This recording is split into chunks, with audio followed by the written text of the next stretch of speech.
보충시킬 수가 있고 그 효과를 약화시킬 수 있고, 두 번째는 중국 상품들이 싸지자는 겁니다. 싸지니까 수출이 확대될 수도 있는 거고, 특히 이 어려운 시기에 물건은 싸야 사람들이 사가니까 그런 효과도 있고. 그러니까 제가 말씀드린 굳이 이민은행에서 떨어지는 환율을 그거 올리려고 시장 관여를 안 했다는 거죠. 근데 그게 만약에 지금 7.12, 14, 19 이렇게 가는데 갑자기 8로 가면 중국 경제가 무너지겠죠. 오히려 무너지죠. 아니 환율이 7.1에서 8로 가면 수입사 다 어떻게 돼요? 기업들이 무너지죠. 그러니까 그렇게는 안 한다는 거죠. 그러니까 점진적인 허용 범위가 있다는 거죠. 그러니까 정부가 생각하는 자기네 합리적인 구간이 있다는 거죠. 그 구간에서 움직이면 굳이 관여를 안 한다는 거죠. 근데 갑자기 예를 들면 자동항공 개방이 안 돼서 그렇지, 개방이 되면 직원들이 미안하다고 공매도 쳤거든요. 갑자기 10으로 넘어가면 중국이 망하는 거죠. 그러면 가만히 있겠어요?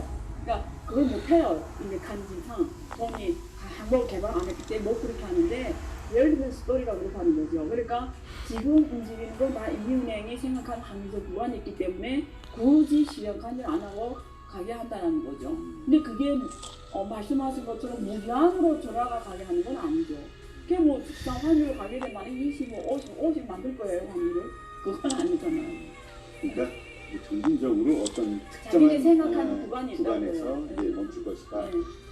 그러니까 이게 근데 얼마인지는 모르죠. 그 사람들 얼마나 자기네 합리적 구간으로 생각하는지.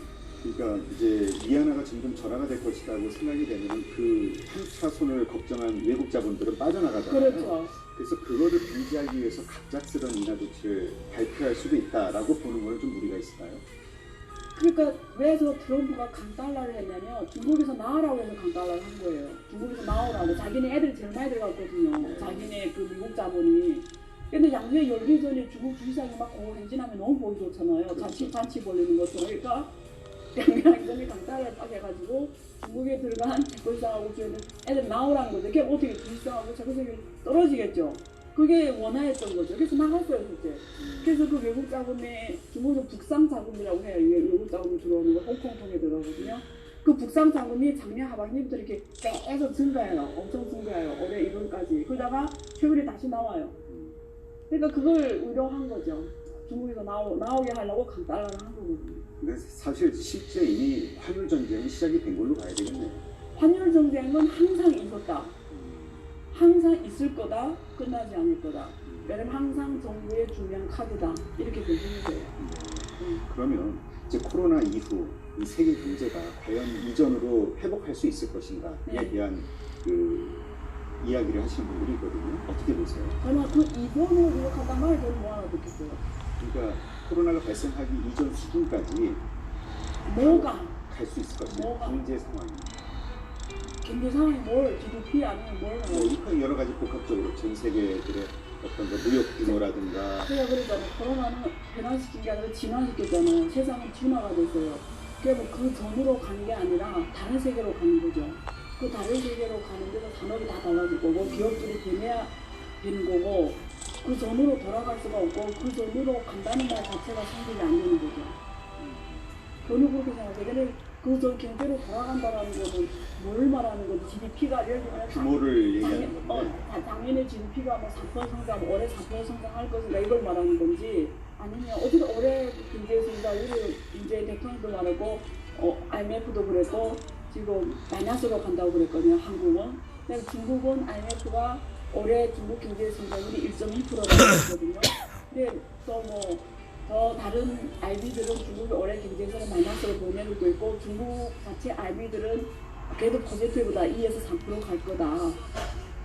그럼 다 작년 수준으로 돌아 못 간 거죠. 작년에 6% 갔잖아요. 그 2%, 4% 가게 작년 수준으로 간 건가? 아니잖아요. 그러니까 그 질문 자체가 안 맞죠, 사실은. 지금 이제 어쨌든 코로나19 상황이 많이 달라졌잖아요, 세계 경제가. 그래서 이제 부의 양극화 현상이 2008년 금융위기 때는 이제 개인 간에 어떤 기업 간에 이게 벌어졌었다고 하면 이제는 국가 간의 부의 양극화가 벌어질 것이다라고 예상하시는 분들이 있더라고요. 그래서 이제는 통화 발행권이 있는 그런 기축통화를 역할하는 그런 국가들만 생존하던가 좀 성장하던가 이렇게 되고 나머지는 되게 힘들 거라고 예상을 하던데 교수님 생각은 어떠세요? 그게 미국밖에 없죠 뭐. 미국만 기술통화 역할하고 나머지는 다 뭐 유럽이나 주요 기술통화, 걔 일본하고 EU인데 그래서 걔네들이 무슨 그렇게 힘이 세겠어요. 어쨌든 기술통화가 지금 그러니까 미국의 세력이 더 강해질 것이다. 그러니까 미국은 위기 전가가 가능한 거죠. 왜냐면 전 세계 기본 원자재 가격이 다 달러로 프라이싱이 돼 있잖아요. 달러로 프라이싱 돼 있다는 거는 얘가 달러를 많이 찍으면 돈이 많이 나와서 이게 원래 1,000달러 하는 게 10,000달러 된다는 거고, 얘가 돈을 안 찍으면 10,000달러 된 게 이게 100달러 될 수도 있는 거고, 그러니까 이 원자재 가격을 누가 줄여놨다면 미국이 하는 거죠. 그 말은 미국이 위기를 이런 원자재 가격을 통해서 세계로 전가시키는 거거든요. 위기 수출이 가는 게. 근데 미국 말고는 그런 나라가 없죠. 그러니까 미국은 항상 이기게 돼 있어요. 게임룰이. 그러니까 중국 같은 나라, 이런 나라는 항상 지게 돼 있어요. 왜냐면 그래서 금융 강국으로 가야 된다는 게 그 뜻이에요. 왜 금융이 강하지 않은 나라는 영원히 강국이 될 수가 없어요. 일본이 왜 G2까지 갔다가 저렇게 됐겠어요. 일본이 주요 국제 통화까지는 성공했는데 그냥 거긴 거예요. 사실 일본이 옛날에 그 미국의 정보로 갈 때 1인당 GDP가 미국 1인당 GDP 150까지 갔어요. 그리고 일본의 GDP가 미국 GDP의 60%까지 간다 그렇게 갔어요. 그런데 지금 보세요. 지금은 뭐 20%도 안 돼요. 이렇게 떨어져 있어요. 그리고 1인당 GDP도 미국의 지금 얼마죠? 일본이 1인당 GDP가 지금 얼마지? 몇 1만 달러죠? 한 4만? 어쨌든 굉장히 적죠 사실. 이거 비교할 수 없는 나라가 돼버린 거죠. 그게 왜 그러냐? 일본이 금융 약국이었고 지금도 약국이죠. 그러니까 앞으로 그 투자와 관련해서 일단 우리가 그 인류 기업에 투자를 해야 되는 것처럼 인류 국가라기보다 그 최선도국에다 투자를 해야 되기 때문에 미국에 이제 투자를 집중해야 된다 이렇게 또 결론을 내리시더라고요. 그건 아니죠. 그거는 이제 말씀드린 거는 환 문제인데요. 환은 해지하는 거예요. 투자할 때. 그러니까 우리가 해외 투자할 때 그 증권사나 이런 데 가서 계좌를 오잖아요. 그러면 내가 해외 투자할 때 물어봐요. 반대쯤 해주냐고. 반대쯤은 그다음 어느 환율을 고정시킬 수 있는 거예요. 그러면 나중에 환율이 2천 가도 나하고 상관이 없어요. 그걸 하냐 안 하냐 기술적 문제가 있는 거지. 답은 어디에 있냐면 기술 있는 기업에 투자해야 되는 거죠. 미래의 선도 영역에서의 핵심을 갖고 있는 기업을 사는 거죠.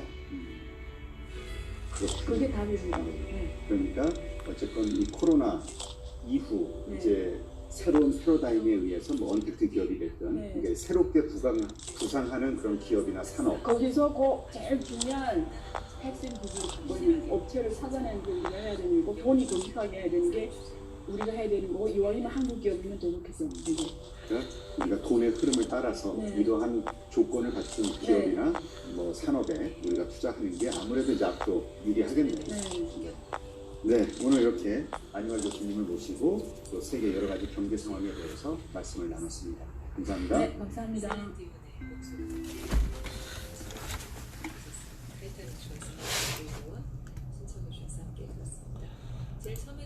주식이 너무 오르는 게 아닌가.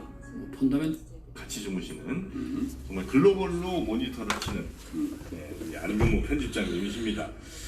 우리 편집장님과 함께 그 금리를 이제 워낙 또 잘 보시니까 그 얘기가 결국은 우리 전 지구적인 돈의 흐름을 또 알 수 있는 좋은 방법이 아닐까 싶습니다. 일단 그러면 어디 미국 얘기부터 좀 봐야 되나요?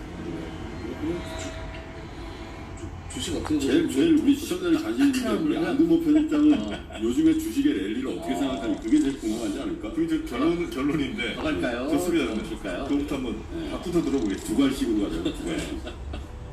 제가 오늘 아침에 그 이제 통화 기록을 살펴보니까 제가 잘 아는 분이 그때 한참 그 시장이 무너질 때 아침에 이제 전화가 오셨는데 통화 기록이라는 게 통화 정책 말고 전화. 예. 모든 게 다 그쪽으로 들려. 안근모 편집장이 얘기한다. 그래서 이제 그때 프랑스 데이터인 줄 알았어. 통화를 했는데 그분이 아주 뭐 나름대로 굉장히 시장에 촉이 굉장히 뛰어나신 분인데 저한테 이제 전화가 오셔서 그 물으시더라고요. 그 지금 주식에 들어가고 싶은데 어떻게 생각하는가. 그래서 저 같으면 안 들어가겠지만은 용기 있는 분이라면 지금 정도면은 뭐 반대는 반대할 논리가 뭐 마땅치 않다. 언제쯤이라고요? 그래서 오늘 아침에 이제 제가 통화 기록을 보니까 3월 23일 아침이더라고요. 아, 그게 저점 찍고 한 사나흘 지났을 때. 아니요, 딱 바닥.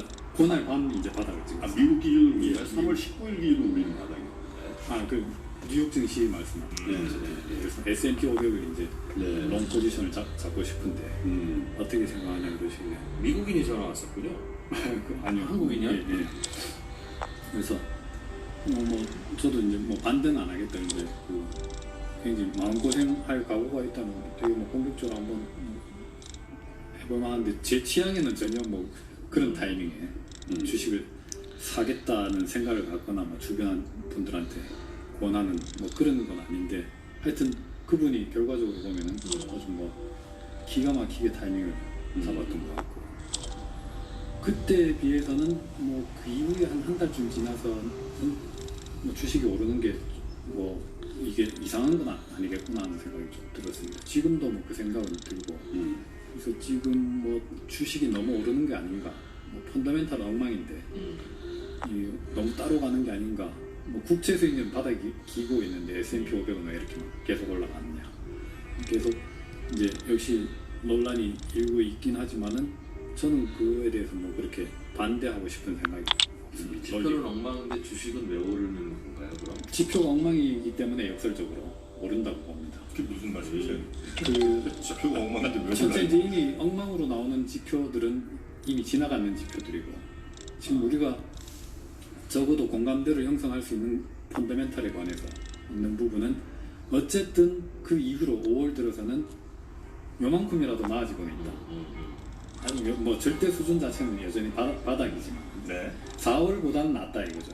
그러니까 방향 자체는 그 돌아섰다 하는 그 자체에 대해서는 뭐 반론이 별로 없을 것 같고 그 다음에 경제 전망이 굉장히 그 불확실하기도 하지만은 성장이 어쨌든 간에 앞으로 장기간 침체될 것 같다.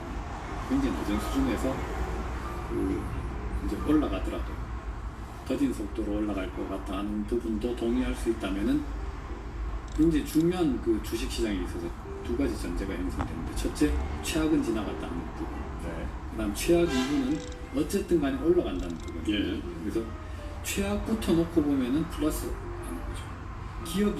기업 이익을 이제 중심에 놓고 보면은 예를 들어서 2020년의 기업 이익은 최악일 것이다. 근데 2021년은 어쨌든 요만큼이라도 올해보다 늘지 않겠는가?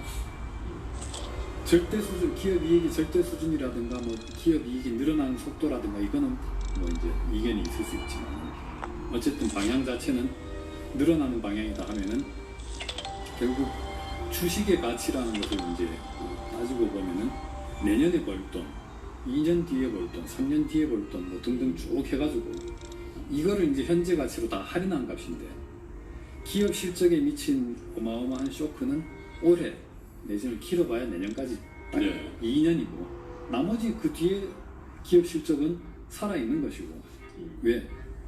굉장히 중요한 우리가 이제 전제는 확보했다는 거죠. 아주 느리게라도 경제는 다시 성장한다는 이 바닥에서 그럼 기업 실적도 최소한 그 속도대로 평균적으로 성장할 것이라고 본다면은 올해 내년 기업 실적에 미친 충격, 그 다음에 성장률, 기업 이익의 성장률 자체가 낮아진 점, 이 부분만 이렇게 따져놓고 보면은 어쨌든 주가는 대폭 조정된 수준에서 다시 올라간다. 네. 그러면 예를 들어서 자, 1,000억 팔던 회사가 뭐 시총이 1조라고 쳐야 심플하게 한 500억으로 지금 매출 떨어졌다가 뭐 600억, 700억, 800억 이렇게 조금씩 늘어날 거는 뭐 충분히 예상할 수 있으나 그럼 1,000억일 때 1조 하던 회사가 예를 들어 뭐 늘어난다고 해서 뭐 한 7,000억, 8,000억 이렇게 되면 뭐 그래 그럴 수 있다라고 생각하지만 그게 아니라 갑자기 1조 3천억, 막 1조 5천억 이렇게 되면 이거는 늘어날 걸 예상하는 것보다도 더 많이 오른 거 아니냐 이런 얘기를 할 수 있는 거 아니에요? 왜 그래서 이제- 코로나 이전보다도 더 오르냐? 네. 코로나의 상처는 그래도 있을 텐데 그게 회복이야 되겠으나 장기간 그리고 매출의 감소로 인한 부채 증가는 꽤 오래 남잖아요. 그런 거면 최소한 전고점을 돌파하지 말아야지. 어디 건강주게 그러냐? 그런 생각이 드는 거죠. 근데 이제 주식에 따라서는 네. 코로나 이후로 오히려 이익이 늘어나게 생겼다. 예를 들어서 이전보다요? 예. 그래서 우리가 이제 굉장히 중요한 고민 내지는 화두가 뭔가 하면 코로나 이후로 완전히 근본적으로 바뀌게 될 것이 뭐냐 뭐 이런 부분들.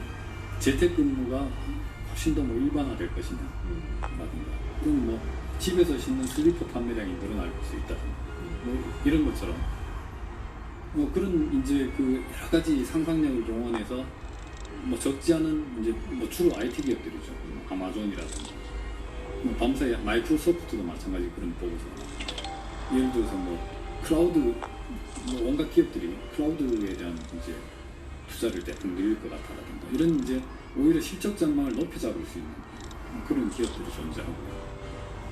그다음에 금리가 굉장히 중요하다고 봅니다. 네.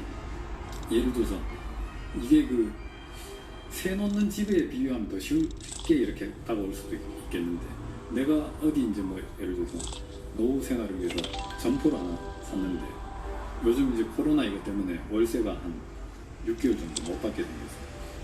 그러면은 이 점포의 가치는 어느 정도 떨어져야 되는가 라고 봤을 때 근데 6, 7개월 차부터는 지금 봐서는 조금씩 이제 다시 뭐 50%만이라도 좀 받을 수 있다든가 그래서 한 1, 2년 뒤에는 지금 받는 월세 정도 받을 수 있을 것 같고 뭐 그때부터는 정상화돼가지고 웬만큼 코로나 이전만큼은 아니지만은 경제 성장률에 맞춰서 월세도 이렇게 조금씩 올라간다라고 가정한다면은 이 점포의 가치는 그러면 어느 정도 지금 코로나 이전에 비해서 떨어졌다고 봐야 됩니다. 라고 이제 대략 계산할 수 있는데 뭐 한 2년 동안 당초 생각했던 대비 못 받게 된 월세 이걸 이제 까면 되겠죠. 이 점포 가격에서 뭐 그런 계산이 쉽겠는데 그런데 가만 보니까 금리가 대폭 떨어졌단 말이죠. 수준이네. 예. 그럼 이 금리가 앞으로 빠르게 올라갈 것 같은가? 성장률도 앞으로 좀 더 느려질 것 같고 금리는 아주 굉장히 장기간 바닥을 길 것 같다 하면은 월세 수입 줄어드는 것보다 아니 월세 수입이 늘어나는 속도가 둔화되는 것보다 성장률이 둔화되는 것보다 금리가 더 많이 떨어졌다면은 오히려 코로나 이전보다 이 점포의 가치가 더 높아질 수도 있는 거죠. 그러니까 아까 말씀드렸는데 주식 같은 경우에 코로나 이후로 오히려 이 기업 실적이 더 구조적으로 나아질 수 있는 기업들이 분명히 발견되고 있고 이런 기업들이 보통 지금 시가총액이 엄청나게 불어나 있기 때문에 지수 영향력이 좀 더 커지고 그러다 보니까 전고점을 돌파했다라고 할 때 이런 이제 코로나 이후로 수혜받는 기업들의 이제 대형주들 비중이 큰 대형주들이 하는 역할을 보면은 단순히 지수가 어떻게 전고점을 넘을 수 있냐 하는 이거하고는 좀 약간 산수로 해보면 계산해보면 또 코로나 이후에 1등은 도망치고 꼴찌는 탈락해서 일이 벌어질 가능성이 탈락한 꼴찌는 비상장이거나 작은 기업일 가능성이 더 특히 더 그렇습니다. 시가총액 상위 기업들이 더 잘 나간다. 똑같이 부가 재분배되더라도 그러면 지수는 올라갈 수 있다. 그렇다고 봅니다. 특히 이제 금리가 대폭 떨어졌기 때문에 이제 뭐 아마존이라든가 뭐 이렇게 이제 이른바 성장주라는 주식들 경기 사이클 이전에 경기 사이클은 이렇게 뭐 등락을 하는데 이런 이제 이른바 성장주라는 그 주식들은 기업 자체가 지금 이익이 빠른 속도로 늘어나고 있는 성장 단계에 있는 기업들이죠.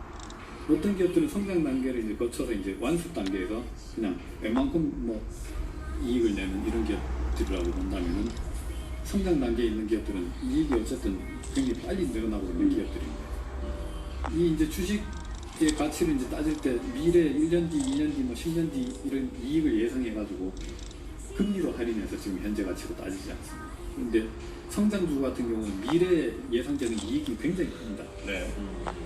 그러니까 금리로 할인하면 할인되는 것도 굉장히 크겠죠. 근데 그 할인되는 금리를 대폭 낮춰버리면 제로에 가깝고 미래에 예상되는 이 이익 자체가 덩어리가 굉장히 큰 채로 다 현재 반영되는 가치로 거죠. 이렇게 네.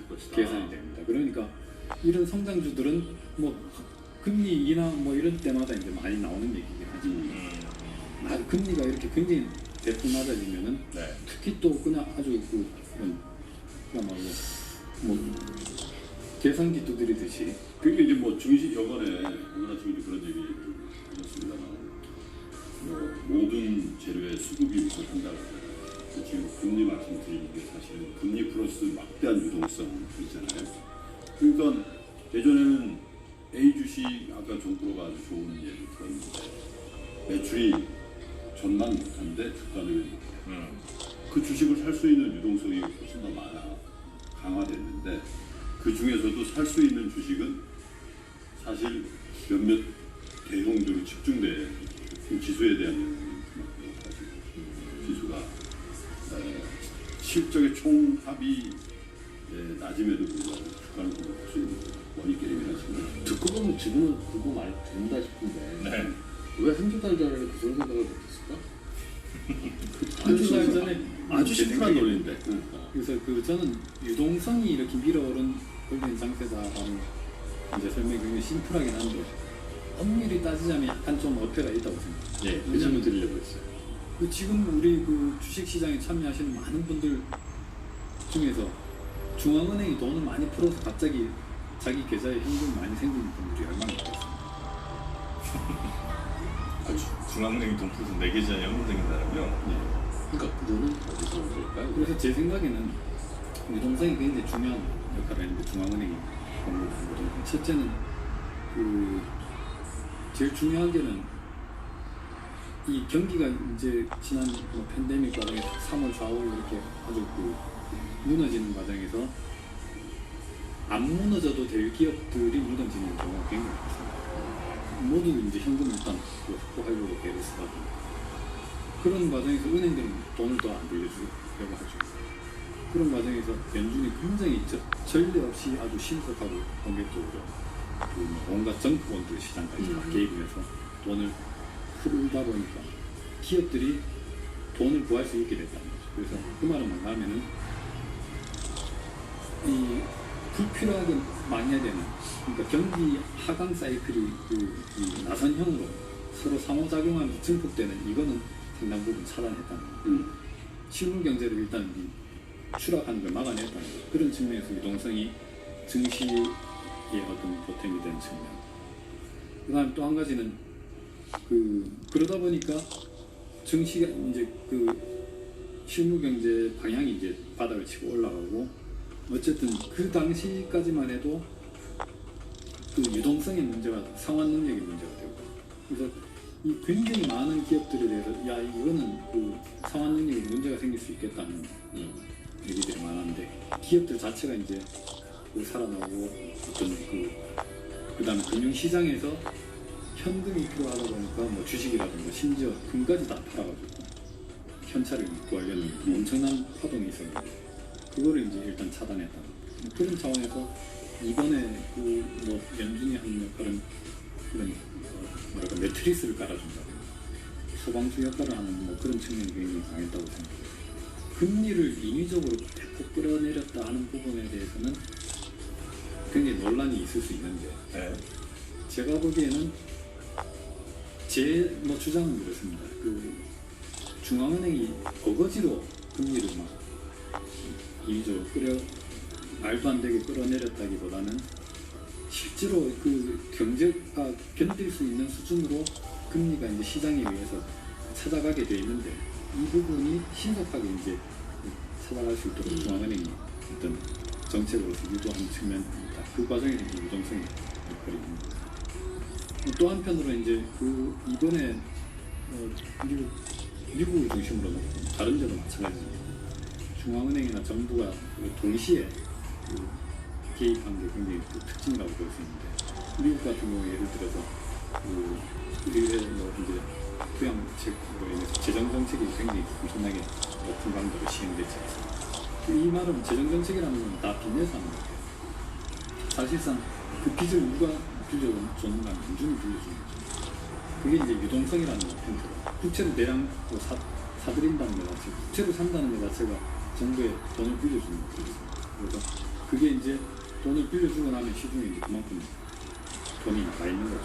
유동성이라고도 할 수 있고 빌려준 돈이 정부로 하여금 이제 여러 가지 1인당 1,200주씩 나눠준다든가 이런 쓰일 수 있더라고요. 돈이 그렇게 풀리면 뭐 저도 걱정합니다만 당연히 뭐 금리도 낮아진 상태에서 인플레이션 우려를 안 할 수가 없는 거잖아요. 그래서 돈이 100만큼 있었는데 저기서 한 50 더 때려부으면 돈의 가치 떨어질 수밖에 없는 거잖아요. 지금 이제 그런 상황은 된 거는 맞습니까? 저는 뭐 전혀 반대로 생각하는데 지금 그 돈이 풀렸다고 하는데 그거는 중앙은행이 네. 예를 들어서 국채를 엄청나게 사니까 국채 살 때는 돈 주고 사야 될 거잖아요. 그래서 중앙은행에 담을 넘어가면은 그게 돈이 풀리는 건데 네. 국채가 중앙은행 담을 넘어서 중앙은행 안으로 들어갔고 돈이 그만큼 이제 풀렸는데 이 풀린 돈이 주로 어디가 있는가 하면 은행에 기본적으로 지급 준비금으로 가 있는데 우리가 이제 실제로 인플레이션을 만드는 그 돈의 이제 후보는 은행이 그걸 가지고 이제 대출을 해줘야 됩니다. 대출을 해주면 누군가 이제 대출을 받았다는 얘기인데 대출을 받은 사람이 이 돈을 빌려가지고 내가 원래 자기 소득 이외로 돈을 빌려서 뭔가를 사야 되지 않겠습니까? 네. 그래야지 이제 그 인플레이션이 일어나는 건데 지금 또 그 대출 이제 그 통계나 이런 거 통화량 통계를 보면은 은행 대출이라든가 기업 중심으로 우리 한국은행 통계도 최근에 그렇게 나오고 있는데 뭐 이른바 M2라는 거 그 광의통화 통화량이라고 하는 게 연준이 그야말로 하늘에서 돈을 퍼부은 것처럼 이렇게 엄청나게 올라가 있습니다. 그럼 이 이제 기업들이 그 엄청난 돈을 빌렸으니까 이 돈을 써야지 이제 그때부터 인플레이션이 발생할 가능성이 생기는 건데 이 돈을 기업들이 왜 빌렸는가 하면은 이른바 예비적 동기로 빌린 거예요. 지금 상황이 어떻게 될지 모르니까 보잉이 가장 대표적인 그 사례인데 돈이 이제 그야말로 그 휘발유 마르듯이 알코올 마르듯이 지금 현찰이 막 사라지고 있으니까 유동성을 확보하고 있으니까 이제 크레딧 라인 충분하다 끌리는 거예요. 그래서 일단 예금을 해놓는데 이 돈은 기업들이 어떤 뭐 투자를 한다든가 직원들 뭐 상여금을 더 준다든가 이 용도로 하는 게 전혀 아니거든요. 그러니까 고여있는 엠투입니다. 굉장히 드물게 현찰이 증발한다는 게 무슨 뜻이에요? 예를 들어서 그 내가 돈이 이제 갑자기 날아가진 않고 썼을 거 아니에요? 이게 이제 가정에서도 마찬가지인데 기업도 그 당연히 이제 기업이 그렇게 되니까 가정도 그런데 제가 이제 그 원래 월급쟁이였는데 네. 회사가 셧다운을 했어요. 네. 왜 셧다운을 했는가 하면 회사 그 이제 정부에서 셧다운 하라고 했기 때문에 그렇게 되는데 그러다 보니까 잘리거나 무급휴직에 들어가는 거예요. 네. 왜 회사에서 월급을 안 줍니까? 매출이 안 나니까 월급을 안 네네. 못 주는 거죠. 네. 그러니까 회사의 매출이 사라졌는데 회사는 기본적으로 나가야 되는 비용이 있고 임대료라든가 월급이라든가 네. 뭐 온갖 이제 여러 가지 이자라든가 비용이 있는데 이걸 이제 그 최소화하고도 기존에 있는 현금이 막 사라지는 겁니다. 수입이 끊긴 상태에서 지출이 계속 나요. 우리 가정도 마찬가지로 지금 월급이 끊겨버렸는데 애들 학비 뭐 쌀은 사 먹어야 되지 않겠습니까? 그러니까 저축해 놓은 현금이 어느 정도 있는데 월급이 끊긴 상태다 보니까 이 현찰이 휘발유처럼 이제 날아가는 거죠. 그게 어디다 쓴 거잖아요, 결국. 그러니까 써서 예를 들면 내 돈이지만 쌀 가게에도 가고 뭐 애들 학교에 뭐 갖다 치고 이렇게 쓴 거니까 돌아다니는 거고 평소보다 훨씬 적게 쓴 거죠. 평소보다 네. 뭐 적게는 쓰겠죠. 그래서 이 우리가 이제 뭐 정부 재정 적자가 이제 엄청나게 늘면서 정부 네. 재정 지출이 그 폭발적으로 증가한 것이 이제 뭐 인플레이션으로 이제 비화될 수 있다 하는 게 교과서에 많은 설명인데 그거는 보통 이제 민간이 그 소득 창출이 원활하고 그래서 지출이 뭐 원활해서 대체로 경제가 웬만큼 안정고용 비슷하게 가고 있는 상황에서 정부가 더 이제 빚을 내가지고 돈을 쓰면은 인플레이션이 온다는 거죠. 근데 지금 정부가 엄청나게 큰 돈을 이제 빚을 내서 지출을 늘리긴 했지만 네. 그 이면에 사라져버린 지출, 소득, 사라져버린 소득과 지출은 민간의 부분에 훨씬 더 많다는 거죠. 쉽게 말하면 코로나 이전보다 지금은 돈 더 많이 쓰냐 사람들이 그건 아니지 않냐. 그렇죠. 그 말이죠. 예. 그러면 굉장히 중요한 질문으로 접근했는데 우리는 물가가 오르든 혹은 자산 가격이 오르든 그것을 이제 유동성의 힘으로 설명을 하려고 하고 돈이 많이 풀려서 오르고 있고 오를 거다라고 전망도 하고 거기에 대한 논쟁을 하는데 항상 그럼 돈이 얼마나 풀렸냐 그게 숫자로 어디 나타나냐 한번 보자라고 할 때 그거는 말씀하신 대로 뭐 통화량을 본다든가 하면 그거는 연준이 실제로 풀어낸 원화통화를 보면 많이 올라가 있잖아요. 그런데 그게 풀기는 했으나 사람들의 주머니에 있기는 하나 사람들이 불안해서 안 쓰고 있으면 그거는 풀려는 있으되 유동성 내지는 돈의 기능을 못하는 돈이니 그러니 그걸로는 인플레 안 일어나 그게 이제 이른바 돈이 안 돈다라고 표현. 그런 거죠. 화폐 유통 속도가 이제 떨어졌다 뭐 이런 식으로 이제. 그러면 사람들 주머니에 있는 돈이 다 합하면 100조 원인데 이 100조 원 중에는 100조 원은 100조 원의 역할을 하면서 막 돌면서 경기를 일으키고 인플레를 일으킬 수도 있고 똑같이 100조 원의 상황에서도 1조 원만 돌면서 깨작깨작하면서 경기가 침체될 수도 있다면 그러면 100조 원이 풀려 있다라는 팩트를 가지고 우리가 알 수 있는 임플리케이션은 없네요. 물가에 관해서는 없죠. 자산 가격에 관해서는 있습니까? 그건 어느 정도는 있다고 봅니다. 그거는 그래도 그러면 똑같이 100조 원일 때 활발한 100조 원이 있고 침체된 100조 원이 있을 텐데 물론 활발한 100조 원일 때는 자산 가격을 많이 올리겠으나 얘를 들여다보고 이게 활발한 100조 원인지 침체된 100조 원인지는 어떻게 알 수 있습니까? 지금은 아니, 아는 우리가 뭐 제 생각에는 웬만하면 실생활에서 체감으로 느낄 수 있다고 봅니다. 모든 사람들이 경기가 안 좋다는데 활발하지 않은 거죠 사실은. 우리가 그 최근 기억에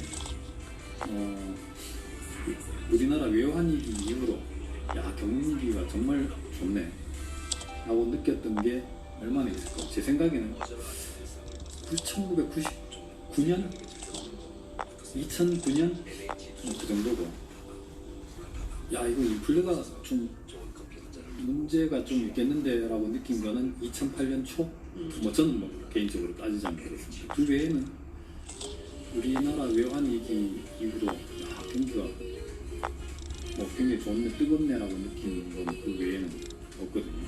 인플레이션은 한 번이고 경기는 두 번 정도 같은데 그 외에 이거 인플레가 걱정되겠는데라고 이게 사실 그 정도의 차이는 어느 정도 물론 정도의 차이도 중요하긴 하지만 2008년 금융위기 이후와 저는 뭐 거의 같은 상황이라고 봅니다. 그거의 이제 연장선상이라고 보고 그 2008년 금융위기 이후로 한 10년여 동안 겪어왔던 과정의 연장선상이 조금 더 강화된 형태로 가지 않겠는가. 그래서 그 강화된 형태라면은 어떤 변곡점을 넘어서 뭔가 새로운 변화를 일으킬 수 있는 가능성은 분명히 있지만 기본 틀 자체는 제가 보기에는 침체 같다고 봅니다. 그래서 그 침체된 상태에서의 돈이 많이 풀린 거면 설명하시다시피 숫자로는 돈이 풀려 있지만 그거는 활발하게 움직이는 돈이 아니니까 유동성이 많이 풀려서 그걸로 물가가 오르던가 자산 가격이 오르던가 하는 걸로 설명하기는 어려워요 라면 도대체 이 주식값은 뭐가 올리고 있는 거냐? 그래서 이제 우리가 통계를 보면 예.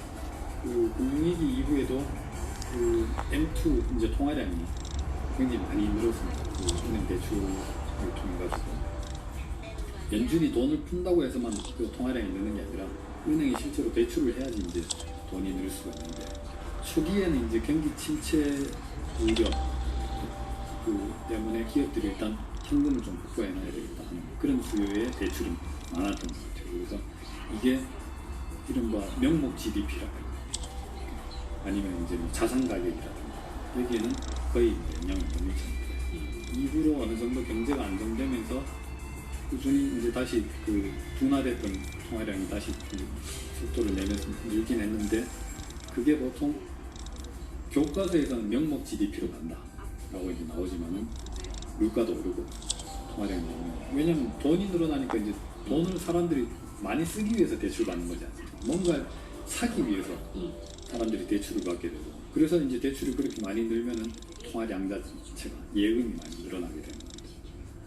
사람들이 대출을 많이 받았는데 거래를 위한 이제 실물 거래, 예를 들어서 기계를 더 산다든가 차를 더 산다든가 뭐 이제 뭐 양복을 뭐 해놓는다든가 이런, 우리 이제 과거에는 팩토링 뭐 이런 거 소비자 뭐 금융 뭐 이런 것도 많았는데 그런 데 쓰기보다는 집을 산다든가 뭐 주식을 산다든가. 왜냐면 주식 가격 자체가 이제 점점 비싸지니까 똑같이 삼성전자 한 주를 사는데 과거에는 뭐 4만 원이면 사던 걸 뭐 5만 원 주고 사듯이 집 하나를 사는 데 있어서 이제 필요한 돈이 더 많아지고 빌려야 되는 돈이 더 많아지고 그러면서 이제 어떤 수요가 이렇게 올라해서 들어와서 가격이 오르다 보니까 더 가격이 오르고 또 이제 빚이 더 늘어나고 이래서 통화량이 그 실물 경제보다는 자산 가격, 시가총액하고 이렇게 비슷하게 가더라고요. 그러니까 통화량 자체는 굉장히 그 거짓이 없습니다. 기본적으로 물론 고여 있으면은 의미가 없지만 이 고여 있어야 될 만큼 이제 불확실성이 강한 이 국면을 지나고 나면은 이건 뭔가 이제 상환되거나 네. 아니면 뭔가 거래하기 위해서 쓰인다는 거죠. 그럼 무슨 거래냐? 그리고 제가 보기에는 많은 경우에 실물 경제보다는 이제 자산 가격, 거래. 많이 풀린 돈이 풀렸다고 해도, 그러니까 돈이 정부나 아니면 중앙은행이 아무리 뭐 푼다고 하더라도 시중에서 돌지 않으면 인플레이션은 별로 걱정할 상황은 당연히 아닌 거고. 그렇습니다. 예. 뭐 지금 인플레이션이 어떤 경우에 발생하느냐 하는 것도 굉장히 뭐 학술적인 얘기일 수도 있겠는데 네. 그 제가 이렇게 보기에는 가장 설득력 있는 거는 인구 증가율하고 되게 관련이 높은 것 같아요. 그런 이제 아주 그 근본적인 배경 말고 인플레가 발생할 수 있는 뭐 가능성이 뭘까 하고 저도 뭐 여러 가지 고민하고 네네. 상상을 해보는데 네. 지금 현재에서는 그게 가능한 그 시나리오가 없다. 네. 대신 자산은 좀 인플레가 시나리오는 뭐 그릴 수는 있는데 네. 지금 현재 조건에서 조만간 인플레가 곧 이제 가시적인 일에 그 인플레는 나타날 소비자 것 물가 인플레죠. 같다. 그렇습니다. 자산 인플레가 예. 아니라. 대신 자산은 좀 인플레가 있는 것 같다. 이제 그럴 가능성이 있다. 네. 그러니까 경기가 좋으면 자동차를 사고 슬리퍼를 사고 좋은 옷을 사는 건 이해가 되는데 그럴 때 경기가 그걸로 주식도 사고 할 텐데 경기가 나쁘면 사과도 안 사 먹고 자동차도 안 사고 옷도 안 사는데 그럼 주식도 안 사야 되는데 네. 그러니까 그래서 결국 자산 인플레든 실물 인플레든 같이 움직이는 것 같은데 왜 요즘은 실물은 이렇게 앞으로도 안 오를 거예요, 택도 없어요 이런 것들이 많은데 자산 인플레는 그럼 설명이 됩니다, 합리적으로 맞아요. 왜 이럴까요? 그게 확실히 이게 괴리가 되는 거 달라지는 맞아요. 그리고 이제 예. 아까 그 중앙은행의 유동성이 자산 가격을 이렇게 이제 회복을 상승을 지원하는 이제 메커니즘에서 한 가지 제가 봤던 건데 그 이번에 이제 중앙은행이 굉장히 강력한 의지로서 그 자산 뭐 금융시장 내지 실물 경제 뭐든지 간에 개입을 해서 이 급격하게 떨어지는 걸 막겠다 하는 그 의지를 힘으로써 보여준 거죠. 그 말은 뭔가 하면은 자산 가격이든지 실물 경제든지 금융의 어떤 돈의 흐름이라든가 네. 이게 이 밑바닥에 그 꼬라박는 이 추락하는 일은 거의 없겠구나. 그러니까 이런 이제 리스크, 요즘 변동성에 대한 이제 우려가 상당히 사라지면 기본적으로 실물 경제가 안정되면 기업의 이제 이익, 기업 실적의 변동성도 그만큼 이제 안정적으로 네. 될 것이고 특히 하방적으로 안정화될 것이고 그렇다면은 주식이 채권보다 상대적으로 나쁜 건 위험 자산이라고 하는데 나쁜 거는 경기 사이클이나 뭐 이런 이제 그 변동성 이제는 불확실성 꼬라박을까봐. 인데 채권은 픽스드 인컴이지 않습니까?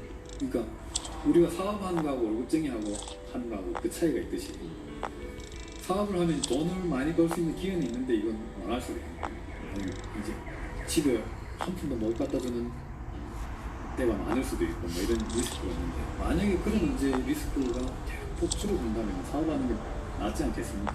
그렇죠. 뭐 그런 것처럼 그 주식도 결국 이제 중앙은행의 이 어떤 유동성이라는 그 어떤 이제 매개물을 통해서 어떤 그런 변동성, 하방 리스크를 막아준다 하는 의지가 분명히 그 신뢰를 얻는다면 이왕이면 상대적으로 일드가 높은 주식을 사는 거고 그 다음에 경기 전망이 굉장히 나쁘긴 하지만 암담하긴 하지만은 그래서 역설적으로 주식을 산다는 말씀은 뭔가 하면 금리가 지금 봐서는 지금 시장 가격에도 그렇게 반영돼 있지만 지금 봐서는 금리가 앞으로 10년간 가도 거의 제로 수준에서 못 벗어날 것 같단 말이죠. 예를 들어서 연준이 2008년에 금리를 제로로 내렸는데 언제 이제 25bp라도 올릴 수 있었는가 하면 2015년 말입니다. 그러니까 7년 걸린 거죠. 그 25bp 올리고 추가로 25bp 더 올리는데 또 1년이 걸렸어요. 2016년 말이죠.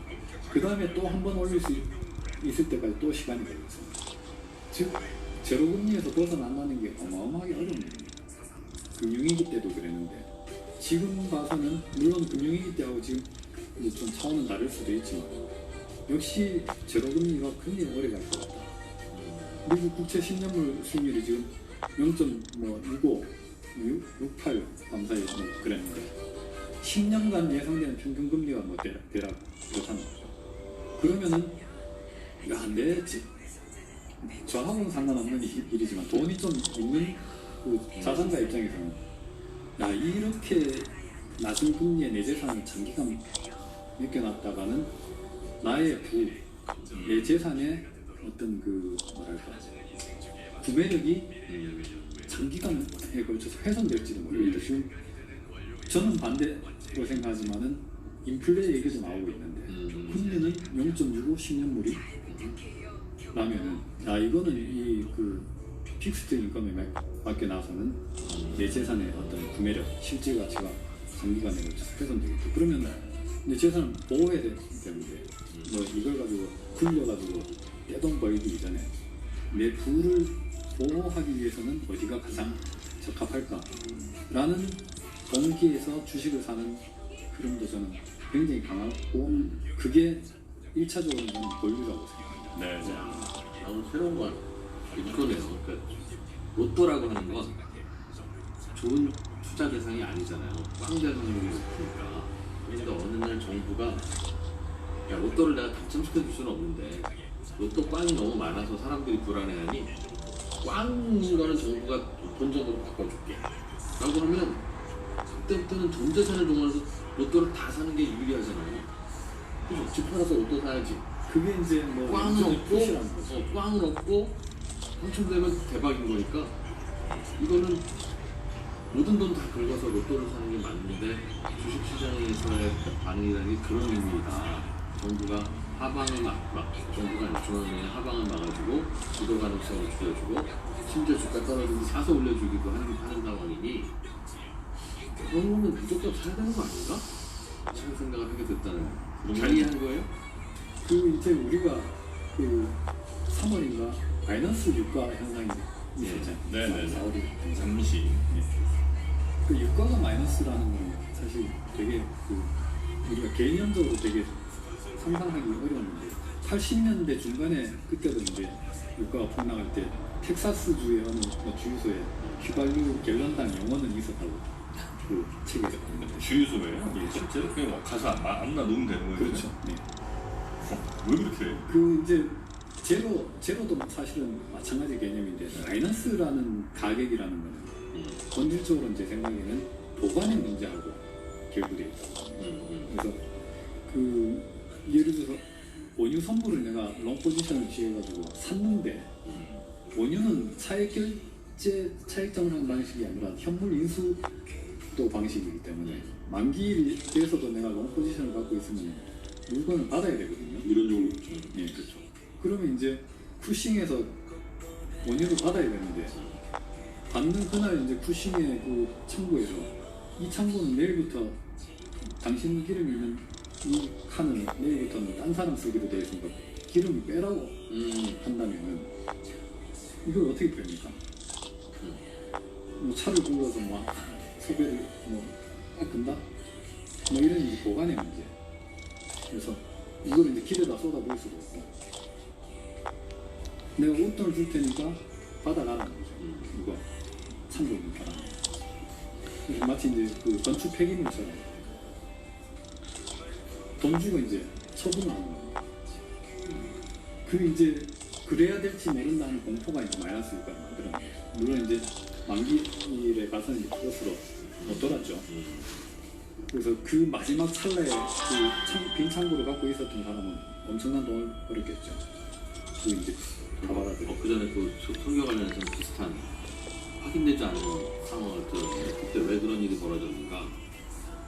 어떤 본인 김선달 같은 업자와 또는 업자의 친구들이 그 무렵에서 창고를 다 계약금만 치르고 임대를 했대요. 가능한 일. 네. 그래서 비어있지만 내 거야 아무도 못 담아. 그러고 나서 사흘 후에 저희 이거 돈 잔금 못 치르겠습니다. 계약금 날릴게요.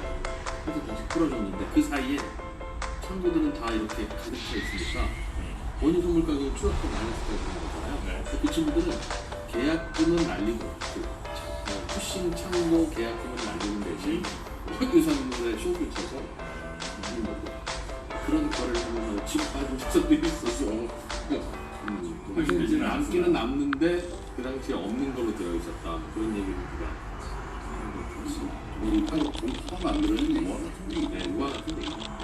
그리고 뭐 아침에도 뭐 방송 시간에도 얘기했지만 쿠싱의 창고가 실제로 그 만땅에 찼는지 그걸 왜 확인할